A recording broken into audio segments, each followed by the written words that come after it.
오늘 말씀을 통해서 하나님의 말씀 음성을 듣는 우리 모두가 되시기를 바랍니다. 예수님께서 오늘 말씀을 통해서 한 부자의 이야기를 하십니다. 우리가 20절과 21절을 읽었는데 13절부터 시작되고 또 16절에 한 부자 이야기가 나오게 됩니다. 그 부자 이야기는 어떤 내용이냐면 너무도 많은 곡식을 거두어 가지고 많은 수확을 얻은 거예요. 그래서 고민을 하는 한 남자의 이야기입니다. 행복한 고민이죠. 도대체 많은 곡식을 어떻게 처리해야 할지 몰라서 마음에 심중에 생각하기를 창고를 크게 지어야겠다. 행복한 고민을 한 사람입니다. 사실 그런데 그날 밤에 하나님께서 그 사람의 영혼을 찾을 계획이었다는 것은 본인은 꿈에도 몰랐던 사람이죠. 자, 예수님이 이 사람을 향하여 뭐라고 하시냐면 따라해 볼까요? 어리석은 자여. 어리석은 자여라고 부르는 한 남자의 이야기입니다. 제가 그 비유, 어리석은 한 남자 부자의 비유를 하겠지만 사실 이 비유를 예수님께서 하시기 전에 이 말씀을 시작하게 된 동기가 있거든요. 13절에 나오는 무리 중에 한 사람의 질문 때문이었습니다. 이 무리 중에 한 사람에게 관심이 가서 이 사람을 제가 깊이 좀 묵상을 해보았습니다. 몇 가지 재밌는 사실을 발견하게 되었어요. 먼저 이 부분을 함께 나누도록 하겠습니다. 13절을 같이 한번 보세요. 읽어보겠습니다. 무리 중에 한 사람이 이르되 선생님 내 형을 명하여 유산을 나와 나누게 하소서 하니 이르시되 이 사람아 누가 나를 너희의 재판장이나 물건 나누는 자로 세웠느냐 하시고 그들에게 이르시되 삼가 모든 탐심을 물리치라 사람의 생명이 그 소유에 넉넉한 데 있지 아니하리라 하시고. 여러분 이 사람을 한번 잘 보시기 바랍니다. 우리는 사실 말씀을 읽을 때 별 생각 없이 읽습니다. 이 말씀을 읽었지만 제가 깊이 묵상해 보니까 이 사람은 참 대단한 사람이에요. 12장 1절을 보시면 이렇게 되어 있네요. 그동안에 무리 수만 명이 모여서 서로 밟힐 만큼 되었더니. 여러분 한번 상상을 해보시기를 바랍니다. 예수님 주변에 사람이 얼마나 모였습니까? 수만 명이 모였습니다. 여러분 이 가운데서 수만 명이 모인 가운데서 손들고 질문하기가 쉬울까요? 어려울까요? 제가 얼마 전에 이런 경험을 했어요. 제가 제 자의로 스스로가 표를 사서 월드컵 경기장에 갈 만한 사람이 아닙니다. 근데 우연찮게 우리 가족이 대전 월드컵 경기장을 최근에 갔다 왔어요. 그래서 소위 직관이라는 걸 하고 왔거든요. 그래서 이제 제가 거기에 가보고 놀랬습니다. 왜 이렇게 사람이 많지라고 했더니 그 전광판에 오늘 대전 월드컵 경기장에 모인 사람의 숫자가 3만 명이 넘는다는 거예요. 그러니까 3만 5천 명 정도를 수용할 수 있는데 거의 많이 왔어요. 그래서 제가 그 경험을 하고 참 그 사람들의 군중의 환성이라는 것을 굉장히 오랜만에 느꼈거든요. 그래서 소름이 돋는다고 하잖아요.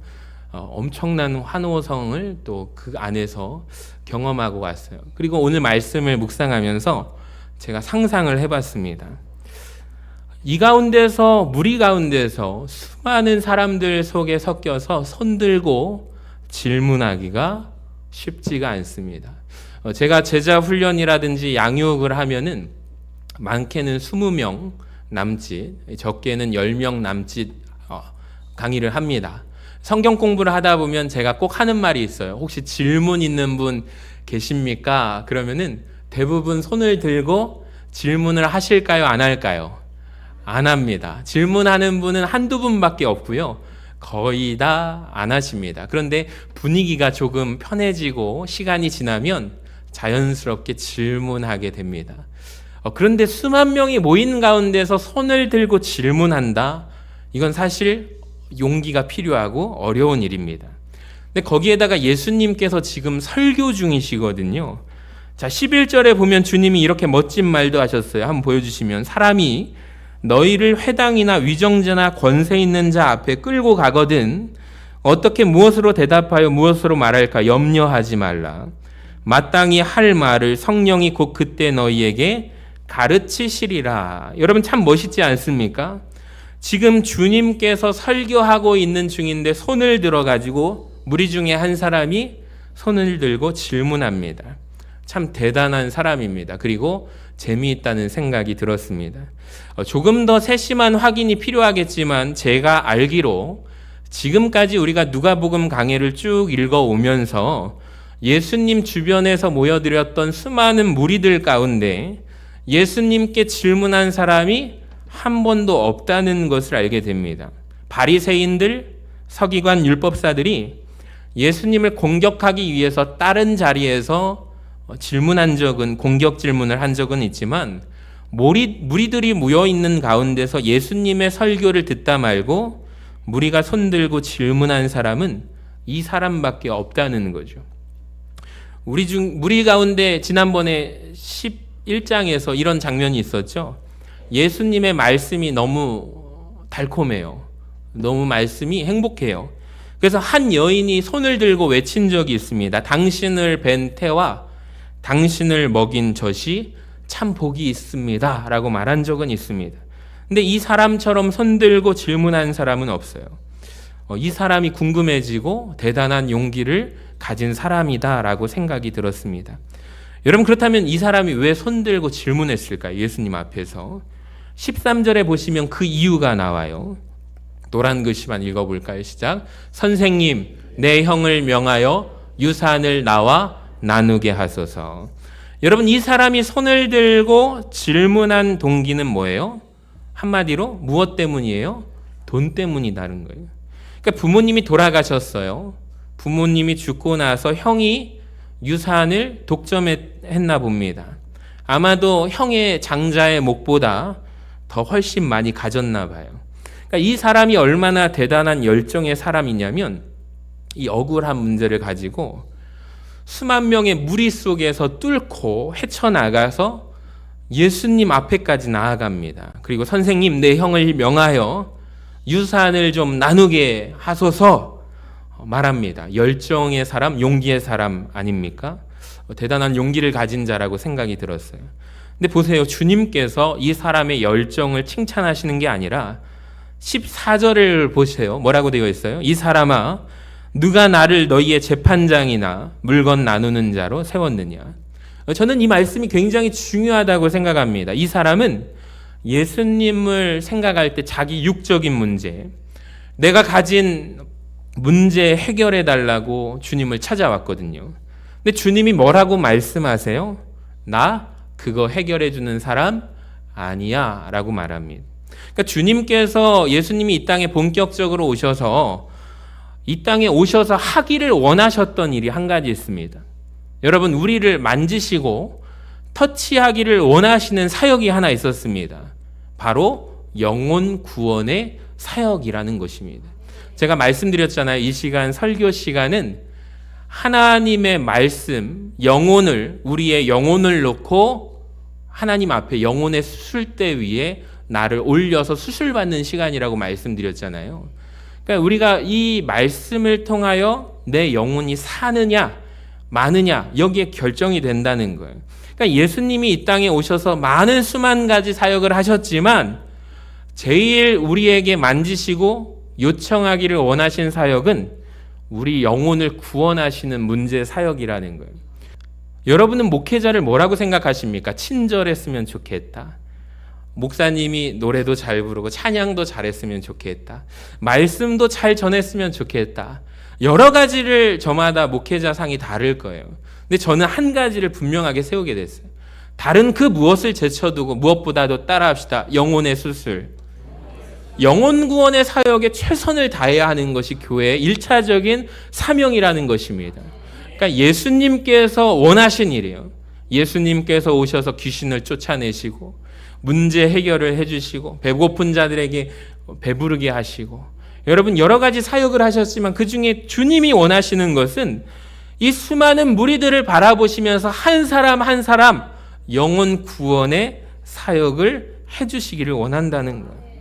여러분 말씀을 묵상하면서 주님께서 만지시기를 원하는 것은 나의 영혼을 만지시기를 원하신다는 거예요. 근데 나는 다른 관심사로 오늘 혹시 이 자리에 와 있습니까? 나는 육적인 문제를 해결받기 위해서 오셨습니까?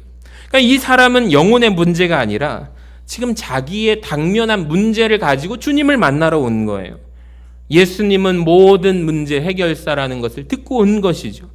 예수님은 지혜로우시고 예수님이 행하시는 기적, 예수님께서 손만 만지셔도 병 고침의 역사가 일어나고 예수님을 만나면 자기 문제가 해결될 것이라고 나온 거예요.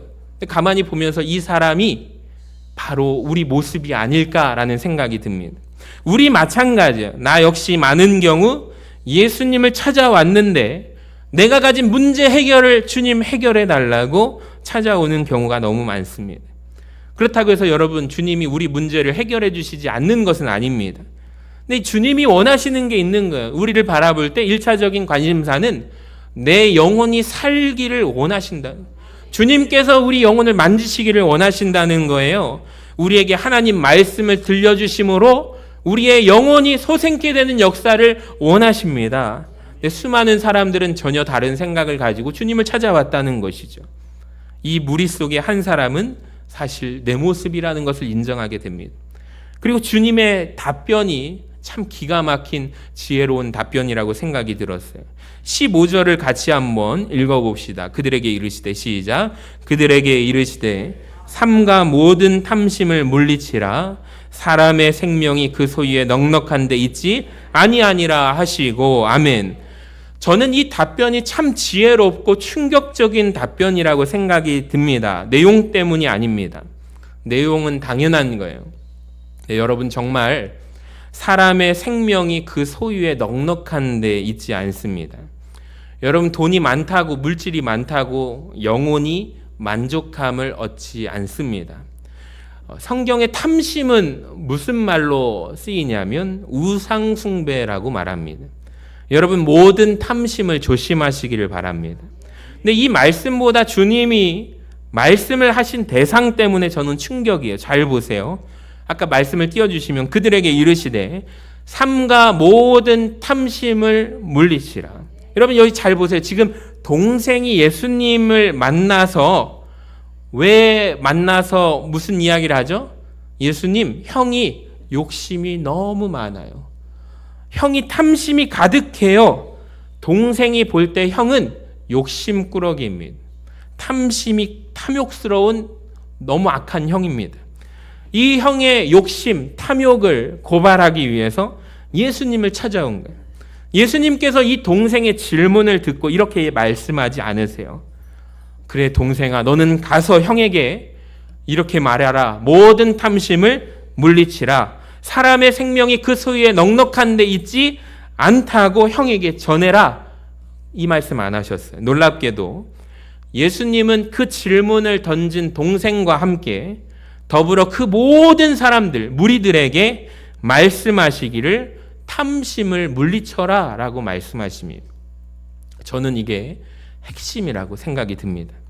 지금 이 사람 동생은 형의 욕심을 고발하기 위해서 나왔거든요. 가서 형의 탐심, 욕심에 대해서 얘기하는 것이 아니라 예수님은 그 동생뿐만 아니라 그 자리에 있는 모든 사람들을 향하여 너희가 탐심을 조심해야 돼 라고 말합니다.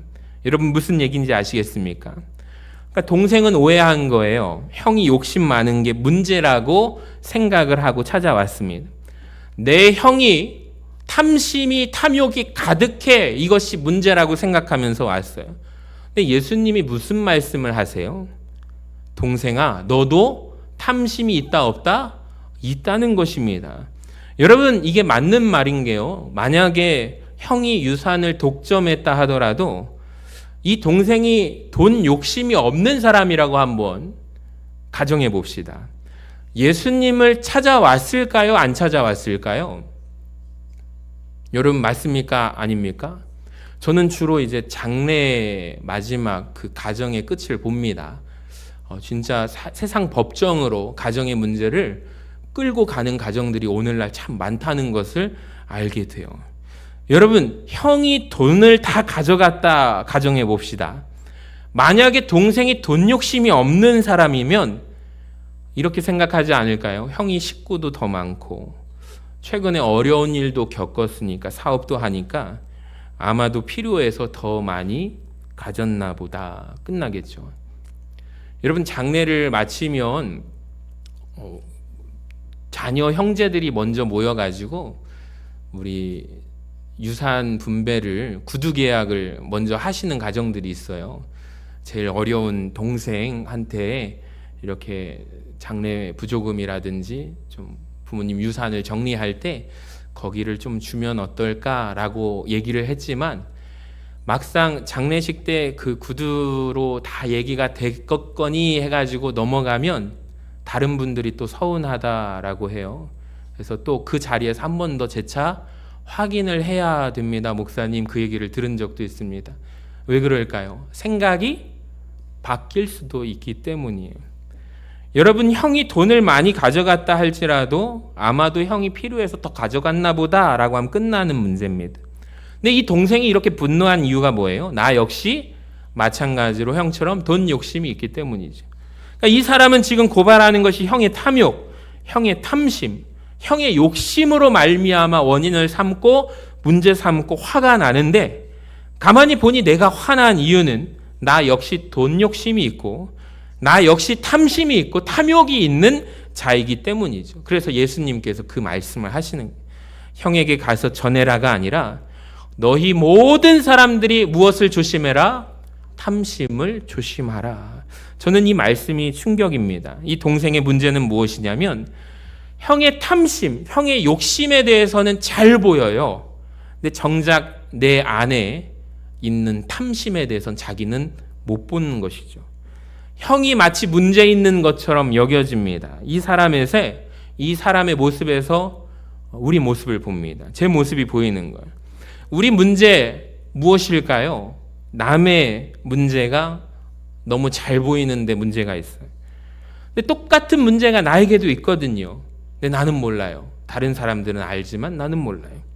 형에게 탐심이 있고 나 역시 탐심이 있어서 이게 문제가 된 것인데 내게 있는 탐심으로 말미암아 형의 탐심이 내가 지금 보이는 거거든요. 여러분 세상 일도 마찬가지입니다. 여러분이 어떤 분을 거슬리게 생각하시잖아요. 그 사람의 문제가 보이잖아요. 그 문제를 가지고 누군가에게 말해보잖아요. 저 사람이 왜 저럴까? 그러면 동의를 받을 줄 알고 말했는데 대부분은 그 사람은 못 보는 경우가 많습니다. 왜 그럴까요? 내 문제가 나에게만 보이는 것입니다. 여러분 이것이 이유입니다. 상대방에게 얘기했을 때 공감을 많이 못 얻잖아요. 그럼 그 문제가 내 문제이기 때문에 내 문제가 상대방을 통해서 보이는 거예요. 여러분 역시 그 문제를 가지고 있기 때문이에요. 근데 우리 주님은 정확하게 아십니다. 참 우리 예수님이 너무 감사한 게 우리 문제, 다른 사람 문제는 보지만 정작 똑같은 나에게 있는 문제는 나는 못 본다는 거예요. 사랑하는 여러분, 다른 사람의 탐심 비판하지 마시기 바랍니다. 나 역시 그 문제를 가지고 있기 때문입니다. 다른 사람의 교만함을 비판하지 마시기 바랍니다. 나 역시 그 문제를 가지고 있기 때문입니다. 너도 그 교만의 문제를 해결하라고 주님께서 말씀하셨음을 깨닫기를 원합니다. 이 사람의 또 하나의 문제, 어쩌면 결정적인 문제는 바로 예수님을 향한 부르는 호칭에서 드러나게 됩니다. 이 사람이 어떻게 얘기하죠? 말씀을 보시면 따라합시다. 선생님. 다시 한번 선생님. 예수님을 향하여 주님이라고 부르지 않아요. 선생님. 내 형을 명하여 유산을 나와 나누게 하소서.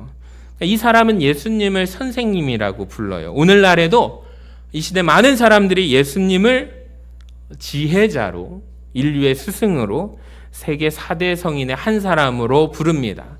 심지어 교회 안에서도 우리 다음 세대 자녀들이 중고등부 학생들, 청년부 학생들, 성경이 좀 신화적인 요소를 가지고 있다고까지 말하는 경우도 듣게 됐어요. 난 예수님 부활하신 거 못 믿겠다라고 말하는 사람들도 있습니다. 집사님들 가운데서도 다 믿는데요, 예수님 부활하신 사건은 나 못 믿겠다고 솔직하게 얘기하시는 분들도 있습니다. 여러분 어떻게 생각하십니까? 예수님은 하나님의 아들이심을 믿으시기를 바랍니다. 크게 아멘 하시기 바랍니다. 예수님을 주님으로 하나님의 아들로 고백하는 것과 선생님으로 부르는 것, 이 차이가 작은 차이가 아닙니다. 어마어마한 차이입니다. 엄청난 간극이 있어요. 그러니까 이 사람의 문제가 뭐냐면 예수님이 볼 때 예수님을 선생님으로만 생각을 하는 거예요. 여러분, 저는 그분이 하나님의 아들이심을 믿습니다. 여러분, 예수 믿고 구원받으시기를 바랍니다. 자, 본격적으로 16절부터 시작되는 어리석은 사람 부자 이야기를 할게요. 곡식을 쌓아둘 곳이 없어서 더 크게 지을 것을 계획했던 사람, 16절을 보세요. 한 부자가 그 밭에 소출이 풍성함에 심중에 생각하여 이르기를 내가 곡식 쌓아둘 곳이 없으니 어찌할까 하고, 행복한 고민이죠. 또 이르되 내가 이렇게 하리라. 내 곡간을 헐고 더 크게 짓고 내 모든 곡식과 물건을 거기 쌓아두리라. 여러분, 얼마나 행복했을까요? 19절을 보세요. 또 내가 내 영혼에게 이르되 영혼아, 여러 해 쓸 물건을 많이 쌓아두었으니 평안히 쉬고 먹고 마시고 즐거워하자 하리라 하되, 하나님은 이르시되 어리석은 자여 오늘 밤에 내 영혼을 도로 찾으리니 그러면 내 준비한 것이 누구의 것이 되겠느냐. 예수님이 이 사람에 대해서 어리석은 자여라고 설교 서두에 말씀을 드렸습니다. 질문을 드릴게요. 왜 이 사람이 뭐가 어리석은 것이죠? 혹 어떤 사람은 이 사람이 부자인 것을 문제 삼아요. 네, 여러분, 그거 아닙니다. 이 사람이 소출이 풍성하여 부자가 된 거 나쁜 것이 아니죠. 어쩌면 열심히 땀 흘려 일했을 수도 있고 소산을 얻었을 수도 있어요. 성경은 지금 그걸 비판하고 있지 않습니다. 또 다른 비판하시는 분들이 있어요. 다른 이웃에게 나누어 주지 않아서 혼자만 창고에 쌓아두고 먹을 것을 생각하고 있었다. 그 부분도 비판할 수 있을 것 같습니다. 근데 지금 성경을 자세히 보시면 예수님 그 이유로 어리석은 자여 말씀하고 있지 않습니다. 지금 예수님께서 어리석은 자여, 만약에 그렇다면 지금 왜 너가 가진 그것을, 소출을 얻은 그 열매를 다른 사람들과 나누지 않느냐 얘기하셨을 거예요. 얘기하고 있지 않습니다. 여러분, 그러니까 성경 말씀을 정확하게 보셔야 돼요. 오늘 예수님께서 이 사람을 향하여 어리석은 자여 부른 원인, 이유가 있습니다. 다른 곳에 있어요. 20절을 같이 읽어볼까요? 노란 글씨만. 하나님은 이르시되, 시작. 하나님은 이르시되 어리석은 자여 오늘 밤에 내 영혼을 도로 찾으리니. 오늘 밤에 생명의 주인 되신 하나님이 이 사람의 생명을 빼앗아 가실 수 있는데도 그것에 대해서 이 사람은 도무지 알지 못하는 상태입니다. 그러니까 이것을 인생의 유한성이라고 말해요. 내가 지금 당면한 문제에 대해서 앞에 보이는 문제만 가지고 생각하는 거죠. 여기에 대하여 몰두하고 생각하고 살아가는 거. 계획을 세우죠. 사실은 내일 죽을지도 모르고 계획을 세우고 있는 것이 예수님께서 지적하시는 어리석은 자의 모습입니다. 여러분, 이해가 되십니까? 더 중요한 것은 자기 영혼이 어떻게 될까, 이 부분은 고민하지 않고 진짜 중요한 문제는 관심이 없고 내 눈앞에 지금 우선 당장 중요한 것, 그 문제만 골몰하며 살아가는 모습이 참으로 어리석은 자의 모습이다 라는 것입니다. 야고보서 4장 13절을 보세요. 들으라, 너희 중에 말하기를 오늘이나 내일이나 우리가 어떤 도시에 가서 거기서 1년을 머물며 장사하여 이익을 보리라 하는 자들아, 내일 일을 너희가 알지 못하는도다. 너희 생명이 무엇이냐? 너희는 잠깐 보이다가 없어진 안개니라. 너희가 도리어 말하기를 주의 뜻이며 우리가 살기도 하고 이것이나 저것이나 하리라 할 것이거늘 이제도 너희가 허탄한 자랑을 하지 말라. 사람들은 말하는 거예요. 이런 생각을 합니다. 성경에 보니까 하나님의 뜻이면 내가 혹시 더 살 수 있고, 하나님의 뜻이면 내가 사업을 할 수 있겠지. 여러분, 인생에서 가장 중요한 문제는 지금 당장의 사업 확장이 아닙니다. 여러분 꼭 기억하세요. 여러분의 영혼을 하나님이 언제 찾으실지 모른다는 사실을 기억하시기를 바랍니다. 그러니까 우리 인생이 얼마 남았는지 아는 것이 참 중요한 것 같아요. 여러분 한번 생각해 보세요. 내가 몇 살을 더 살겠습니까? 시편 90편 12절에 성경 기자가 기도해요. 같이 읽어봅니다. 시작. 우리에게 우리 날 계수함을 가르치사 지혜로운 마음을 얻게 하소서. 예전에 제가 어떤 영화를 봤는데 타임이라는 영화인가요? 그래서 머리에 사람 수명이, 시간이 이렇게 표시가 돼요. 사람들이 그걸 봅니다. 그래서 수명이 이제 드러나는 거예요. 그거를 이제 결제하고서 충전하면 더 연장이 되는 거예요. 왜 그러냐면 말씀을 묵상하면서 군산에서 함께 신앙생활했던 저보다 훨씬 어린 분이 계셨어요. 이제 현대인가 삼성 쪽에 있었는데 그분이 최근에 부고 문자가 왔어요. 어떻게 친해졌냐면 저 사모하고 제가 그때 영아부 담당 목사로 설교를 했는데 거기 가운데 이제 저는 아들 셋을 낳고 예배를 드리고 그분 가정은 딸 셋을 낳고 예배를 드리는데 그 집 둘째하고 우리 집 둘째하고 친구예요. 그 집 둘째 딸이 엄청 예쁜데 우리 둘째 아들하고 결혼하겠다고 저한테 인사하더라고요. 근데 갑자기 이제 아빠가 승진을 해가지고 이제 저기 태안 쪽, 천안 쪽, 아산 쪽으로 간다고 하더라고요. 너무 아쉬웠어요. 그래서 거기 엄마 아빠도 저보다 젊고 그래서 이제 아쉬워하면서 이제 이사 가기 전날에도 가족들이 같이 모여가지고 둘째들끼리 놀고 이제 그때 이제 또 결혼한다는 거에서 태율이 잊어버리면 안 돼라고 얘기를 했던 적이 있습니다. 아마 지금은 기억 못하겠지만, 근데 문자를 받고 제 마음이 쿵 하고 너무 무너진 거예요. 그래서 이제 그 얘기를 들었으면서 참 젊은 가장이 천국 같구나. 그래도 그분이 참 감사한 게 그 아이들을 항상 데리고 와서 예배드렸던 모습, 참 신실했던 분이거든요. 참 얼굴도 잘생기고 우리 권사님 아들이었는데 그런 일을 겪어서 참 마음이 무너졌습니다. 여러분, 우리가 마지막 때를 생각해 봐야 됩니다. 우린 영원히 살 것처럼 살지만 사실 아니거든요. 우리 한국 사람들이 쓰는 표현 중에 하나가 있습니다. 숨을 거두었다. 한번 따라해 볼까요? 숨을 거두었다. 저는 이게 기가 막힌 성경적인 표현이라고 생각을 해요. 죽음은 무엇인가? 숨을 거둔 것입니다. 성경에 따르면 하나님이 사람을 흙으로 만드시고 코에다가 무엇을 불어넣어 주셨냐면 따라합시다. 생기. 그러니까 하나님의 숨, 하나님의 호흡이 우리 안에 들어와 생기가 들어와 우리가 살고 있는 것입니다. 그러니까 우리 인생은 어떤 것이냐면 그 생기를 후 하고 내뱉었다가 다시 들이마시는 거예요. 그래서 이 반복으로 살아요. 내뱉고 들이마심으로 삽니다. 숨이에요, 이게. 내가 마지막으로 한번 후 하고 그 생기를 내뱉었는데 다시 들이마시려고 했는데 누가 그걸 거두어 가신 거예요. 여러분, 이게 두 글자로 죽음입니다. 깨달아지십니까? 그러니까 죽음은 다른 게 아닙니다. 하나님이 주신 생기를 다시 거두어 가시는 거예요.